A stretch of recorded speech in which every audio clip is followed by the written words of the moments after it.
जय श्री कृष्ण. स्वागत आहे तुमचं वर्षाच किचन या चॅनलमध्ये. तर व्हिडिओ स्किप न करता संपूर्ण पहा. आज आपण बनवलेला आहे हॉटेल स्टाईल व्हेज पुलाव. खूप मस्त होतो, चवीला खूप भन्नाट लागतो.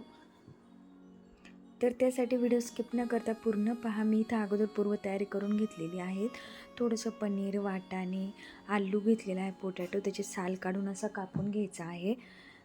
कांदा घ्यायचा आहे, उभा कापलेला कांदा घ्यायचा आहे, एक तेजपान घेतलेला आहे, मसाल्यातलं हे स्टार फूल आहे, 2 दालचिनीचे तुकडे घेतलेले आहे छोटे छोटे, 2 लवंग घेतलेले आहेत, कोथिंबीर घेतलेला आहे थोडासा, आणि गाजर घेतलेला आहे. गाजरची वरची साल काढून अशा पद्धतीने त्याचे काप करून घ्यायचे आहे.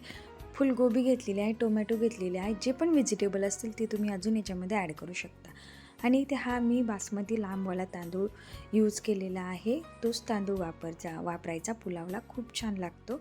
आता हे अगोदर स्वच्छ पाण्याने धुवून घ्यायचे, 1-2 पाण्याने धुवून घ्यायचे. त्याच्यामध्ये बरीचशी धूळ असते. नंतर ते भिजू घालत ठेवायचे 1-5 मिनटं. नंतर एका पातेल्यामध्ये थोडंसं तेल घेऊन त्याच्यामध्ये मोहरी, तेजपान, 2 दालचिनीचे तुकडे आणि स्टार फूल अगोदर टाकायचे, लवंग टाकायचे आहे, 2 लवंग टाकायचे अगोदर, आणि नंतर जो आपण कांदा कापून घेतला होता ना, उभा कांदा, तो अगोदर टाकायचा. काही ना काही व्हेजिटेबलला अगोदर व्हायला वेळ लागत असतो, म्हणून कांदा हे अगोदर टाकायचा. टोमॅटोला व्हायला वेळ नाही लागत, मग टोमॅटो नंतर टाकायचा आहे. तर मग कांदा टाकल्यानंतर आता फुलगोबी असते, याला पण तेलामध्ये फ्राय करून घ्यायचे आहे. हे सगळे तेलामध्ये अगोदर साधारण 50% भाजून घ्यायचे आहे. नंतर ते अजून भातामध्ये परत शिजतात पुलावमध्ये. नंतर पोटॅटो टाकायचा आहे आणि गाजरसुद्धा टाकायचं आहे. हे सगळे व्हेजिटेबल टाकायचे त्याच्यामध्ये. खूप छान होतो, खूप टेस्टी होतो. नंतर हे सगळं व्यवस्थित परतून घ्यायचं अगोदर. थोडंसं परतल्यानंतर याला शिजण्यासाठी आपल्याला पुढे थोडंसं मीठसुद्धा ॲड करायचं आहे तेलामध्ये. बघू शकता आता हे थोडंसं परतून घ्यायचं, हलक्या हाताने परतून घ्यायची पूर्ण व्हेजिटेबल. आणि नंतर याच्यामध्ये आपल्याला घालायचं आहे टोमॅटो सगळ्यात लास्टला घालायचा आहे, कारण टोमॅटो व्हायला वेळ नाही लागत बिलकुल, म्हणून टोमॅटो सगळ्यात शेवटला घालायचा आहे. हे व्हेजिटेबल थोडेसे असे फ्राय झाल्यानंतर आपण याच्यामध्ये टोमॅटो घालून देणार आहोत. अशा पद्धतीने हे परतून घ्यायचं आहे पूर्ण व्यवस्थित. खूप तोंडाला चव आणणारा हा पुलाव आहे. खरंच कढीसोबत तर खूपच भारी लागतो. असा जर तुम्ही व्हेज पुलाव बनवला तर एकदम भन्नाट लागतो. आणि याला आता थोडंसं शिजण्यासाठी याच्यामध्ये मीठ टाकायचं आहे आणि परत याला थोडंसं परतून घ्यायचं आहे. आणि नंतर मग आपण जे वाटाणे आणि पनीर घेतलं होतं ना, ते लास्टला टाकायचं आहे.